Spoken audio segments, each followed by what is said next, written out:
ഇന്നത്തെ ഡെയിലി മഞ്ഞയിലേക്ക് നിങ്ങളെ സ്വാഗതം ചെയ്യുന്നു.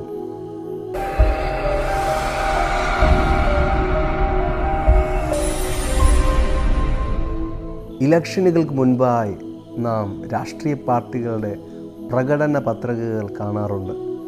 എന്നാൽ പലപ്പോഴും ഈ പ്രകടന പത്രികകളിൽ പറഞ്ഞിരിക്കുന്ന കാര്യങ്ങൾ പാലിക്കപ്പെടാറില്ല. ഇതുപോലെ പലപ്പോഴും നമ്മുടെ അവസ്ഥയും ഇപ്രകാരമാണ്. നാം പല കാര്യങ്ങൾ പറയും, ഇന്ന കാര്യം ഞാൻ ചെയ്യും, ഇന്നത് ചെയ്യും, പക്ഷേ അത് പാലിക്കപ്പെടുന്നതില്ല. ഇപ്രകാരം ഉള്ള അവസ്ഥകൾ പലപ്പോഴും നിങ്ങൾക്കുണ്ടായിട്ടുണ്ടാകാം. എന്താണ് ഇതിനൊരു പോം വഴി? ദൈവത്തിൻ്റെ വചനത്തിൽ മർക്കോസ് എഴുതിയ സുവിശേഷം 14-ാം അധ്യായത്തിൽ നമ്മൾ കാണുന്നത്, കർത്താവായ യേശുവിൻ്റെ അടിമ ശിഷ്യനായ പത്രോസ് ഇതുപോലെ വീമ്പ് പറയുകയാണ്. എല്ലാവരും യേശു കർത്താവെ അങ്ങയിൽ ഇടറിയാലും ഞാൻ ഇടറുകയില്ല എന്ന്. എന്നാൽ അങ്ങനെ പറഞ്ഞ അതേ പത്രോസ് യേശു കർത്താവിൻ്റെ ക്രൂശീകരണത്തിന് മുൻപായി തന്നെ യേശു കർത്താവിനെ വിസ്തരിക്കുന്ന സമയത്ത് യേശുവിനെ അറിയത്തില്ല എന്ന് 3 പ്രാവശ്യം പത്രോസ് തള്ളിപ്പറയുവാനിടയായിത്തീർന്നു. യേശുവിനെ അറിയത്തില്ല എന്ന് പറഞ്ഞു, പിന്നെ അറിയത്തില്ല എന്ന് പ്രാകുവാനും ആണയിടുവാനും വരെ തുടങ്ങി. അതേ പ്രിയപ്പെട്ടവരെ, തൻ്റെ വാക്കുകൾ പാലിക്കുവാൻ കഴിയാത്തതിൽ പത്രോസ് അതിദുഃഖിതനായി തീർന്നു. ഒരുപക്ഷെ നിങ്ങൾ ഇതുപോലെ നിങ്ങളുടെ ജീവിതത്തിൽ ഒരുപക്ഷെ ജീവിത പങ്കാളിയോട് പറഞ്ഞ വാക്കുകൾ, മക്കളോട് പറഞ്ഞത്, അല്ലെങ്കിൽ മറ്റാരോടെങ്കിലും പറഞ്ഞതൊന്നും പാലിക്കപ്പെടുവാൻ കഴിയാതെ ഭാരപ്പെടുകയാണോ? ഞാൻ പറയട്ടെ, ഇതിന് ഒരേ ഒരു പോംവഴിയേ ഉള്ളൂ. പത്രോസിൻ്റെ ജീവിതത്തിൽ എന്താണ് സംഭവിച്ചത്? പത്രോസ് കർത്താവായ യേശു ക്രിസ്തുവിൻ്റെ ഉയർത്തെഴുന്നേൽപ്പിന് ശേഷം യേശു ഇപ്രകാരം പറഞ്ഞു, നിങ്ങൾ പരിശുദ്ധാത്മാവെന്ന വാഗ്ദത്തത്തിനായി കാത്തിരിക്കണം. അതെ, പരിശുദ്ധാത്മാവെന്ന വാഗ്ദത്തത്തിനായി പത്രോസും കൂടെയുള്ളവരും കാത്തിരുന്നു. അവർ പ്രാർത്ഥിച്ചു.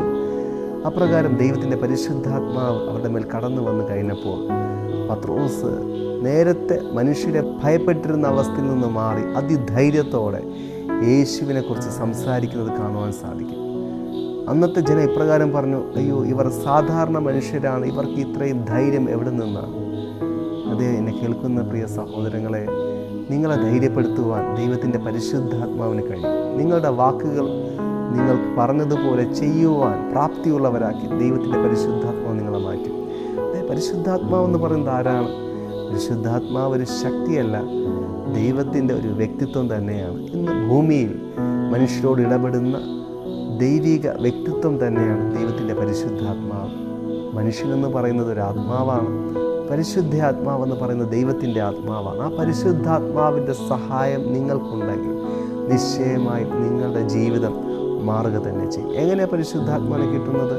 കർത്താവായ യേശുവിൻ്റെ കൂടെയാണ് നമുക്ക് പരിശുദ്ധാത്മാവിനെ കിട്ടുന്നത്. ദൈവവചനം ഇങ്ങനെ പറയുന്നു, യേശു കർത്താവ് നമ്മെ പരിശുദ്ധാത്മാവിൽ സ്നാനം കഴിപ്പിക്കുന്നു. അതായത് പരിശുദ്ധാത്മാവിൽ നമ്മെ നിറയ്ക്കുന്നത് കർത്താവായ യേശു ക്രിസ്തുവാണ്. അതെ, അതിനായിട്ട് ആദ്യത്തെ പടിയെന്ന് പറയുന്നത് കർത്താവായ യേശു ക്രിസ്തുവിൽ വിശ്വസിക്കുക, യേശുവിനെ നിങ്ങളുടെ ജീവിതത്തിൽ സ്വീകരിക്കുക. യേശു കർത്താവ് നിങ്ങൾക്ക് വേണ്ടി മരിച്ചു, അടക്കപ്പെട്ട് ഉയർത്തെഴുന്നേറ്റ് ജീവിക്കുന്നുവെന്ന് വിശ്വസിച്ച് യേശുവിനെ ഹൃദയത്തിലോട്ട് സ്വീകരിക്കുമ്പോൾ തന്നെ ദൈവത്തിൻ്റെ പരിശുദ്ധാത്മാവും നിങ്ങളുടെ ഹൃദയത്തിലേക്ക് വന്നു കഴിയും. അതെ, നിങ്ങളുടെ ജീവിതം നിങ്ങൾ പോലും അറിയാതെ ധൈര്യത്തിൽ നിന്ന് ധൈര്യത്തിലേക്ക് മാറുന്നത് നിങ്ങൾക്ക് കാണാൻ കഴിയും. അതെ, ഈ ദിവസങ്ങൾ ധൈര്യത്തോടെ ജീവിക്കുവാൻ ദൈവം നിങ്ങളെ സഹായിക്കുമാറാകട്ടെ. വാക്കുകൾ പാലിക്കുവാൻ ദൈവം നിങ്ങൾക്ക് കൃപ നൽകുമാറാകട്ടെ. God bless you.